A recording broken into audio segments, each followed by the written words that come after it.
vigentes, no quiere decir que el efecto jurídico producido se vaya a modificar o anular, eso de ninguna manera.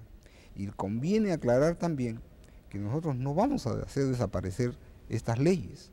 Estas leyes derogadas son una riquísima fuente para hacer historia, para hacer estudios de legislación, de antecedentes legislativos, y creo que aquí hay una beta bastante grande para un historiador. Creo que usted es historiador, creo que usted podría hacer un estudio, ¿no?, de la historia de la legislación peruana, y creo que resultaría un trabajo muy provechoso para justamente poder aprender de los errores del pasado y no volverlos a cometer. Bueno, efectivamente, aprender de la historia nos enseña con humildad a todos los peruanos. Somos 28 millones de personas, 29 millones, y todos tenemos que contribuir para construir el Perú. Así es.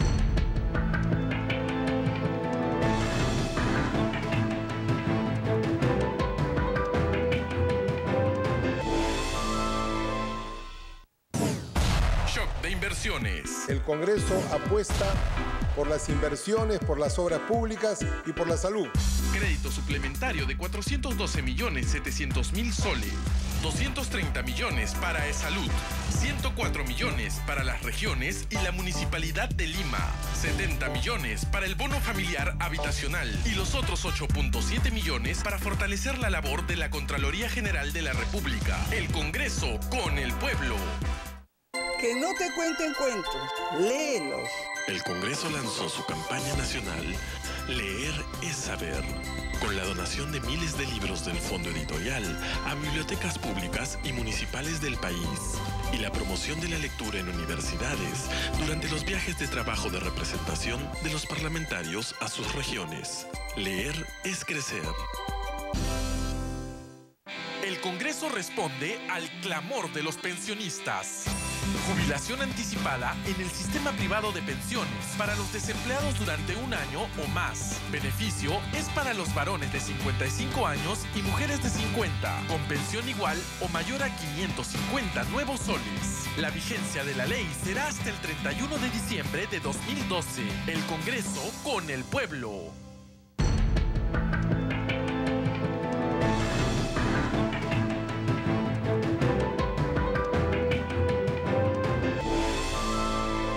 Yo creo que el trabajo que ustedes hacen de ordenar y sistematizar no solamente debe ser visto como una facilidad para el empresario, sino esencialmente para el común, para todos los ciudadanos, sea un profesor, por ejemplo, en sus materias, sus derechos laborales como empleado del Ministerio de Educación o empleado de un colegio particular, sea una ama de casa en sus derechos como esposa o como conviviente de su esposo, para poder ella saber qué derechos tiene sin necesidad de acudir a un abogado, como usted dice, ¿no?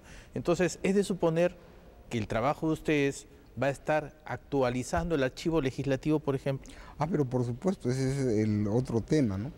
Nuestra aspiración es informatizar todo el ordenamiento, de tal manera que cuando se tenga informatizado, inmediatamente se pueda incorporar las modificaciones. Y ese es el otro elemento que nosotros quisiéramos también considerar cuando se trata de modificar alguna ley, no dar otra ley, sino incorporar el concepto de la enmienda. Es decir, la enmienda se incorpora inmediatamente al texto que se quiere modificar y no se va a producir otra ley. Por ejemplo, dentro de las incongruencias que nosotros tenemos, ¿no? Nosotros los abogados podemos decirlo, nos compramos un código civil o un código penal y a través del tiempo pues se comienzan a hacer una serie de modificaciones. Entonces lo que hacemos los abogados es pegar papelitos dentro del código, ¿no? El artículo 420, le ponemos un papelito, se modificó por la ley número tanto. Resulta que a través de un par de años el Código Civil, que originalmente pudo haber sido así, se convierte en una cosa así y resulta ya inmanejable, no es práctico, ¿no? Entonces tenemos que ver todas estas innovaciones tecnológicas para superar las incongruencias que tenemos en la vida práctica, ¿no? En cuanto la ley sea promulgada por el Poder Ejecutivo como corresponde, de hecho va a ser publicada en el portal electrónico del Congreso inmediatamente, de hecho.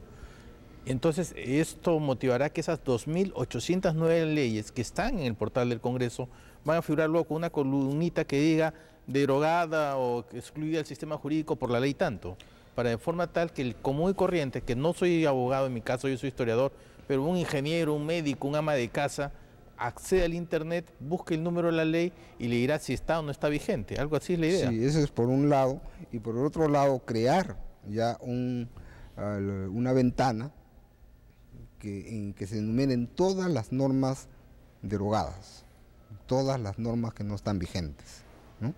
De tal manera que esto va a servir, como vuelvo a repetir, para aquella persona que quiere hacer historia, que quiere buscar antecedentes legislativos, pero el común de las personas va a ir a la ventanita de las leyes vigentes, porque eso es lo que le interesa.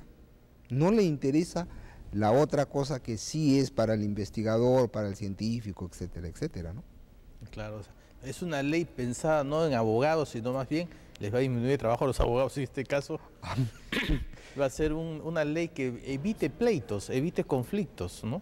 Sí, también, ¿no? En muchos casos. Y yo creo que no solamente le va a quitar el trabajo al abogado, sino que el trabajo del abogado se va a ver muy aliviado, muy aligerado, ¿no? Usted dijo una verdad, doctor.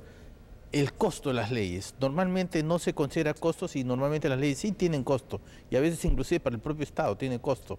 Porque si el Congreso autoriza, por ejemplo, un juicio, entonces presupone un costo de abogados, por poner un ejemplo, ¿no? Así es. ¿Cuál es el costo estimado de esta ley? El costo estimado de esta ley, bueno, no lo hemos calculado, pero le puedo decir que, por ejemplo, en Argentina, para hacer el proceso hubo una licitación, es decir, se contrató a consultoras privadas para hacer el trabajo. No sé cuál habrá sido el costo, pero en el caso nuestro lo estamos haciendo acá en el propio Congreso con nuestra gente y creo que el costo como tal, como hacer el inventario, es bastante reducido porque, como vuelvo a repetir, estamos aprovechando la vasta información que tiene el doctor Castañeda, ¿no? ¿Y el beneficio estimado, doctor? Y yo creo que el beneficio se va a ver en el mediano plazo y creo que va a ser enorme, ¿no? Ya le dije, por ejemplo, desde el punto de vista del abogado, las horas hombres que se van a ahorrar van a ser inmensas, ¿no? Por eso, por un lado nada más, un lado muy, muy particular. De tal manera que yo creo que, visto desde cualquier ángulo, este proceso es sumamente beneficioso y, más que beneficioso, sumamente necesario para el país. En algunas oportunidades me ponía a reflexionar como historiador. Somos un país con no más de 2 siglos de vida independiente. No nos acercamos sino a los 2 siglos. En el año 2021 los cumpliremos, Dios mediante. Y un país que se proyecta a su segundo centenario ha tenido 13 constituciones. Así es. 32.199 leyes numeradas que ustedes han verificado. Más o menos 9.000 leyes sin numerar. O sea, 41.000 normas de rango de ley, sin contar todas las demás. Y eso que no estamos yéndonos al siglo XIX, ¿no? Así es, así es. Entonces, en realidad, siempre he pensado que tanta inestabilidad jurídica, si la sumamos a tantos ensayos económicos raros que hubo en el pasado, con teorías cada cual respetable en su momento, pero que en sus efectos a veces fueron desastrosas, y tradujeron crisis terribles como la previa a la guerra con Chile, como la macroinflación o la hiperinflación de los años 80. Bueno, nosotros si sumamos inestabilidad jurídica, inestabilidad económica, inestabilidad política, entonces no podemos aspirar a un país desarrollado, con gente que tenga un nivel de vida y bienestar, ¿no? Si estamos generando los peruanos durante 20 años